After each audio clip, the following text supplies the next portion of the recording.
कानी बहू। किशोरी लाल जी के बेटे राघव की शादी की बात जगह जगह चल रही थी, लेकिन किशोरी लाल जी को कोई लड़की पसंद ही नहीं आती थी। और उसकी एक ही वजह थी, किशोरी लाल जी का लालची होना। उनको लड़की वालों से मोटा दहेज चाहिए था और इसी चक्कर में एक दिन वो एक बहुत पैसे वाले के घर अपने बेटे का रिश्ता लेकर पहुंचे। उस आदमी का नाम था ओम प्रकाश। देखिए किशोरी लाल जी, मेरी एक ही बेटी है और मेरी सारी संपत्ति जायदाद सब कुछ मेरी बेटी नैना का ही है। पापा, नाम से लगता है बहुत खूबसूरत होगी। कितना अच्छा नाम है ना, नैना। ओ, वैसे बात तो सही है आपकी। अब इतना पैसा है, जमीन जायदाद है, इकलौती बेटी, आप भी क्या करेंगे? सब कुछ उसे ही देंगे ना। बिल्कुल ठीक पहचाना आपने। बस बेटी की शादी और सारी जायदाद उसके नाम। पापा, बिना देखे हाँ कर दीजिए ना। इतना अच्छा रिश्ता फिर कहाँ मिलेगा? माला माल हो जाएंगे हम। मैं अपनी बेटी को बुलाता हूँ। अरे नहीं नहीं नहीं नहीं, आपकी बेटी का नाम नैना है, सुनकर ही लगता है बहुत सुंदर होगी। रहने दीजिए अंकल, मैं तो आपकी बेटी के नाम से ही इतना खुश हो गया हूँ कि उसे बिना देखे शादी करने को तैयार हूँ। अब तो मैं उसका चेहरा सीधे शादी के बाद ही देखूंगा। और इस तरह राघव नैना का चेहरा नहीं देखता और उससे शादी कर लेता है। शादी के बाद अपनी सुहाग रात पर जब राघव नैना का घूंघट उठाकर देखता है तो नैना की आंखें बंद थी। कितनी खूबसूरत हो तुम नैना, जरा अपनी आंखें खोलकर मेरी तरफ देखो तो सही।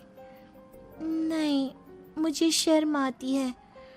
अरे, मैंने तुम्हें शादी से पहले भी नहीं देखा, और अब अगर तुम आंखें खोलकर मुझे देखोगी भी नहीं तो मुझे अच्छा कैसे लगेगा?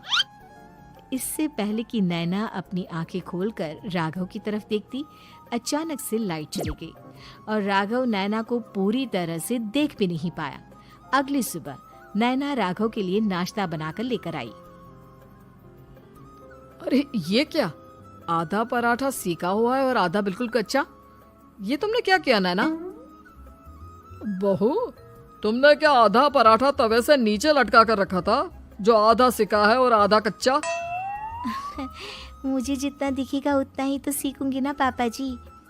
जहाँ जहाँ मुझे नजर आ रहा था वहाँ मैंने सीख लिया, जहाँ जहाँ नहीं दिखा वहाँ कच्चा रह गया होगा।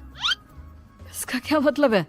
ये कैसा मजाक कर रही है तुम? अरे बहू, तुमने इतना लंबा घूंघट क्यों लगाया हुआ है? देखो, हमारे घर में बहुओं को बेटी की तरह रखा जाता है, और फिर तुम तो इतना सारा माल लेकर आई हो। देखो, ये घूंघट डालकर रखने की कोई जरूरत नहीं है। हाँ नैना, पापा जी ठीक कह रहे हैं, तुम तो आराम से रहो, अपना ही घर समझो। नैना अचानक से अपना घूंघट उठा लेती है। अरे ये क्या पापा, नैना की तो एक आंख फूटी हुई है। नाम से नैना, लेकिन ये तो कानी बहू निकली। मेरे साथ धोखा हुआ है, धोखा।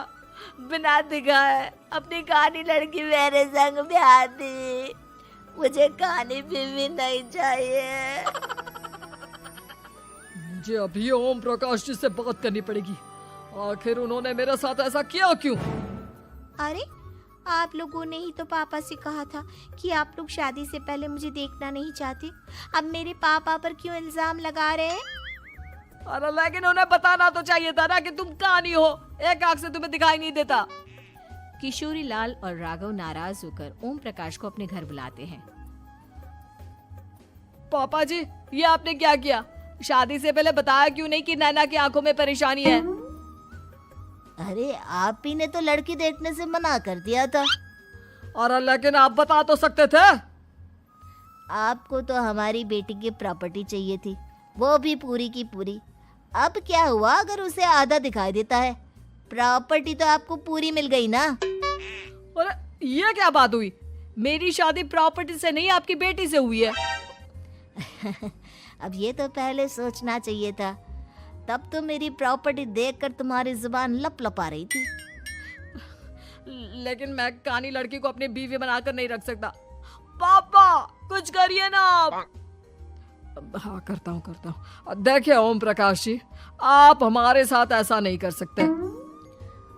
और तुम देखो, अगर तुमने मेरी बेटी से शादी तोड़ी ना, तो जो भी प्रॉपर्टी मैंने तुम्हें दी है वो तो पूरी की पूरी वापस ले ही लूंगा, और आधी प्रॉपर्टी तुम्हारी भी लूंगा। अरे मेरी आधी प्रॉपर्टी भला क्यों लेंगे आप? इसलिए क्योंकि मेरी बेटी को आधा नजर आता है और उसकी नजर अभी तक तुम्हारी आधी जायदाद पर ही पड़ी है। अब तुम उसे घर से निकालोगे तो कुछ तो लेकर जाएगी ना। और अगर हम आपकी बेटी को अपने घर की बहू बनाकर रखे तो? तो तुम्हारी पूरी प्रॉपर्टी तुम्हारी ही रहेगी, और जो मैंने तुम्हें दिया है ना, उसमें से बस मैं आधा लेकर जाऊंगा। अरे लेकिन अब आप अपनी दी हुई प्रॉपर्टी में से आधी वापस क्यों लेकर जाएंगे? अगर मैं आपकी बेटी को अपनी पत्नी बनाकर रखने को तैयार हूं तो? इसलिए ताकि भविष्य में अगर तुम मेरी बेटी को धोखा दो तो उसके पास कुछ तो रहे जो पति का हो। वैसे मेरे पास तो बहुत कुछ है, लेकिन अपने पति की कोई निशानी तो उसके पास होनी चाहिए ना। अब अगर तुमने मेरी बेटी को कानी कहा तो तुम्हें प्रॉपर्टी भी कानी ही मिलेगी, पूरी नहीं। जमाए राजा। किशोरी लाल और राघव समझ चुके थे कि वो बुरी तरह फंस चुके हैं और अब उनके पास वहां से निकलने का कोई चारा नहीं है। अब समझ में आया ना, लालच बुरी बला होती है। एक तो तुम्हें प्रॉपर्टी मिली, ऊपर से बीवी मिली, उसमें तुम्हें नखरे भी दिखाने हैं। आए बड़ी, चुपचाप बैठो दोनों। कुछ दिनों के बाद नैना राघव की कार लेकर बाजार घूमने निकलती है और जब कार लेकर वापस आती है, ये क्या? एक तरफ से मेरी गाड़ी पूरी खराब हो चुकी है। लगता है तुमने मेरी गाड़ी को किसी दूसरी गाड़ी के साथ एक्सीडेंट किया है। अरे अरे कितना बड़ा नुकसान कर दिया तुमने बहू। वो क्या है ना पापा जी, मुझे एक आंख से दिखाई नहीं दे रहा था, सामने से गाड़ी आ रही थी। मुझे तो सिर्फ आधा ही दिखाई दिया और वो गाड़ी मेरी कार से रगड़ते हुए निकल गई। अब मैं क्या करूं बताओ? आप इसे ठीक कराने के पैसे कौन देगा? तुम्हारे पापा? तुमने मुझसे इस तरह से बात की? अभी रुको। नैना राघव की शिकायत ओम प्रकाश को कर देती है। देखो राघव, अब जो मेरी आधी प्रॉपर्टी तुम्हारे पास थी ना, उसमें से आधी और मैं लेकर जाऊंगा, क्योंकि तुमने मेरी बेटी को डांटा। अरे नहीं नहीं पापा जी, गलती हो गई, माफ कर दो। गलती की तो कोई गुंजाइश ही नहीं।